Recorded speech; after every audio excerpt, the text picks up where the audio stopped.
तर का म्हणता चंद्रपूरचे पोट्टो आज कंटेंटच्या चक्करमध्ये त्या गाडीत बंद पडून गेली. म्हणजे माझी गलती तर नव्हती, मामाची कुठेतरी बाहेर जाणार होते गाडी घेऊन. तर माहीत नाही गाडीला काय झालं तर ते चालूच नाही, म्हणजे बॅटरीचं ते काहीतरी गेलं होतं. तर मामाजीनं मग मला घरी पाठवलं तर पैसे आणाले, कारण तर मामाजी जाणार होते मेकॅनिक आणण्यासाठी. मग मी गाडी घेऊन घरी गेलो, कारण तो मामीपासून पैसे आणायचे होते. मग घरी गेलो, मामीपासून पैसे घेतले आणि गाडी घेऊन वापस आलो याच्याकडं. तर याच्याकडे पैशाने गाडी देऊन दिली, कारण ते जाणार होते मेकॅनिक आणण्यासाठी. आणि मग मी गाडीत बसलो. आता हे गेल्यावर मी एकट्यानं कसा टाईमपास केला गाडीत बसून ते मला माहीत. खिडकीतून बाहेर पाहत जाओ तर अंदर बसत जाओ आणि ह्याही विचार करू का आपले 10,000 फॉलोअर्स का कंप्लीट होईल, कारण तर तुम्ही तर आता सपोर्ट बी नाही करताय ना म्हणून.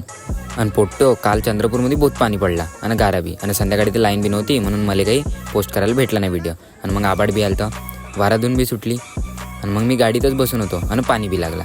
आणि एक तर मी सकाळपासून जेवलो बी नाही आणि आंघोळ बी नव्हती केली, आणि तसंच मी गाडीत एकटं बसून होतो. तर मला माहीत. मग थोड्या वेळानं एक दादा आला आणि मामाजीनं एक गावातून दुसरी गाडी पाठवली होती, कारण तर गाडी टोचन मारून नाही लागत होती, कारण तर मेकॅनिक पाण्याच्या नाही येत म्हणे.